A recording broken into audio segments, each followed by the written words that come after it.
जय Hind Hindustan. I know this is unlike me कि मैं इतनी देर रात में अपने चैनल पर कोई वीडियो डाल रही हूं, कोई इंफॉर्मेशन आप लोगों को दे रही हूं, लेकिन क्या करूं, एक न्यूज ही ऐसी है, इतनी बड़ी ब्रेकिंग न्यूज है कि मैं अपने आप को रोक ही नहीं पाई। मैं सोने ही जाने वाली थी, but I thought that let me share this piece of big breaking news with you all. उसके बाद आई कैन स्लीप आराम से। न्यूज स्ट्रेट अवे मुंबई से है, मुंबई के पुलिस महकमे से है। सचिन वाजे याद है ना आप सभी लोगों के, जिनके लिए मैंने आज शाम को वीडियो बना करके डाला था। बहुत सारी इंफॉर्मेशन मैं हर रोज आप लोगों को दे रही हूं सचिन वाजे के बारे में। अल्टीमेटली 11:50 पर शनिवार को, यानी कि जो अभी थोड़ी देर पहले शनिवार बीता है, घंटे भर पहले, उस वक्त में सचिन वाजे को एनआईए ने गिरफ्तार कर लिया है, अरेस्ट कर लिया है। मुकेश अंबानी के घर के नीचे जो स्कॉर्पियो में 20 से 25 जिलेटिन स्टिक्स मिली थी उस केस में, और मनसुख हिरेन की हत्या वाले केस में शनिवार को, यानी कि कल पूरा दिन लगातार 12 घंटे तक सचिन वाजे की ग्रिलिंग की गई एनआईए के द्वारा, और उसके बाद 11:50 पर उनको गिरफ्तार कर लिया गया है।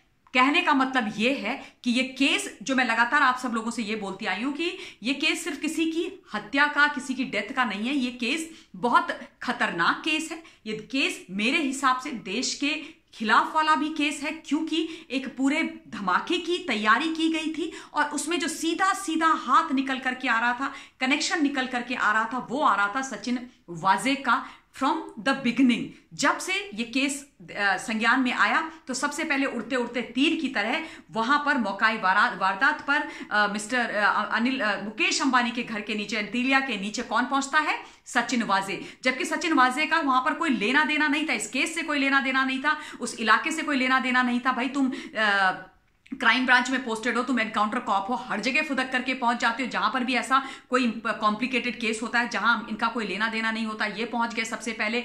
जबकि पहुंचना किसको चाहिए था? जिस पुलिस स्टेशन के अंडर में मिस्टर मुकेश अंबानी का घर आता है, उनकी पुलिस फोर्स को पहुंचना चाहिए था, वहां के एसएचओ को पहुंचना चाहिए था। वो कोई नहीं पहुंचता, सचिन वाजे पहुंचते हैं। वो जो धमकी भरा जो लेटर था, सारी तमाम चीजें सचिन वाजे को मिलती हैं, और उसके बाद कहानी शुरू होती है। पता चलता है कि जिस व्यक्ति की ये स्कॉर्पियो थी, मनसुख हिरेन की, जो एक बिजनेसमैन थे थाने के, उनकी लाश मिल जाती है दूसरे दिन, जब देवेंद्र फडणवीस जी मनसुख हिरेन की सुरक्षा के लिए मांग कर रहे होते हैं फ्लोर ऑफ द हाउस में। और उसके बाद विमला हिरेन, जो मनसुख हिरेन की पत्नी है, वो आकर के जो फॉर्मल कंप्लेंट करती हैं इस केस के मामले में, वो कहती हैं कि मेरे पति ने आत्महत्या नहीं करी, बल्कि उनकी हत्या हुई है, और हत्या किसी और ने नहीं बल्कि करी है सचिन वाजे ने, इनकाउंटर कॉप ने, जिनके पास ये स्कॉर्पियो जिसमें ये तमाम बॉम्ब मिले हैं, वो भी 4 महीने से सचिन वाजे के पास थी, मनसुख हिरेन के पास नहीं थी। क्लच खराब होने के कारण उन्होंने वो वापस दी थी,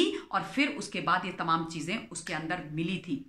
आपको मैं ये भी बता देना चाहती हूं कि विमला हिरेन ने एक और बात बोली थी, और वो थी कि सचिन वाजे लगातार मनसुख हिरेन पर प्रेशर बना रहे थे और उनको बोल रहे थे कि ये जो कुछ भी हुआ है उसको तुम ओन अप कर लो, और उसके बाद जाकर के अपनी गिरफ्तारी करवा दो, अपने आप को इस केस में अरेस्ट करवा दो, एंड उसके बाद मैं तुम्हारी बेल करवा दूंगा। सचिन वाजे का क्या लेना देना था इन सब मामलों में? और ऑब्वियसली जब ये केस पूरा निकल करके खुल करके बाहर आया, तमाम सोशल मीडिया प्लेटफॉर्म्स पर आवाज उठी। देवेंद्र फडणवीस जी ने फ्लोर ऑफ द हाउस में इसको बार बार उठाया। एनआईए इस केस के अंदर आई, जबकि नहीं चाहा जा रहा था कि एनआईए इस केस को इन्वेस्टिगेट करे, और उसके बाद अंततोगत्वा आज सचिन वाजे अरेस्ट हो गए हैं। और इसलिए मुझे लगा कि ये न्यूज़ मैं आप सब लोगों को दे दूं, क्योंकि आज शाम को जो मैंने अपडेट आप लोगों को दी थी उसमें ये दी थी कि किस प्रकार से एंटिसिपेटरी बेल भरी है सचिन वाजे ने सेशंस कोर्ट में थाने के, और वो रिजेक्ट हो गई है। वो केस आगे के लिए पोस्ट कर दिया गया है, और इवन सेशंस कोर्ट ने ये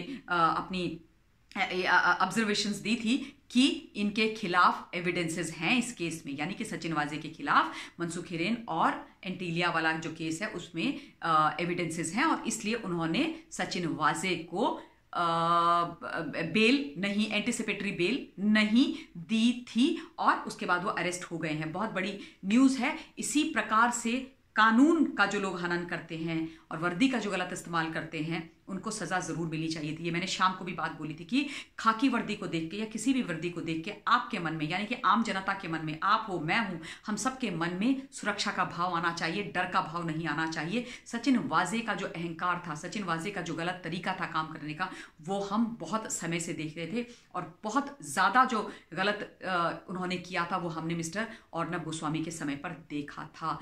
तो जो आप बोते हो आप काटते हो, सत्यमेव जयते, सत्य की विजय जरूर होती है। मैं ये भी बोल रही थी कि विमला हिरेन को भी न्याय मिलना चाहिए। वो एक अपने पति को उन्होंने खोया है, जबकि वो बहुत सुखी अपने परिवार के साथ थे और अल्टीमेटली आज उनकी गिरफ्तारी हो गई है। तो ये बिग ब्रेकिंग न्यूज़ थी जो मुझे लगा कि मुझे आप सब लोगों को दे देनी चाहिए, एंड इसलिए मैंने ये वीडियो आप लोगों को बनाया है। आप सब लोग कमेंट्स के माध्यम से मुझे ऑब्वियसली ये बताने वाले हैं कि आपको ये न्यूज़ कैसी लगी, आप लोग खुश हैं कि नहीं हैं, आपको ये पूरा केस पता है कि नहीं है, और इससे पहले वाला जो केस था वो भी पता है कि नहीं है। ये प्लीज़ मुझे अपने कमेंट्स के द्वारा लिख करके भेजिएगा। एंड अब अभी के लिए मैं अपनी वाणी को विराम देती हूँ। Thank you very much, stay blessed, good night, जय हिंद।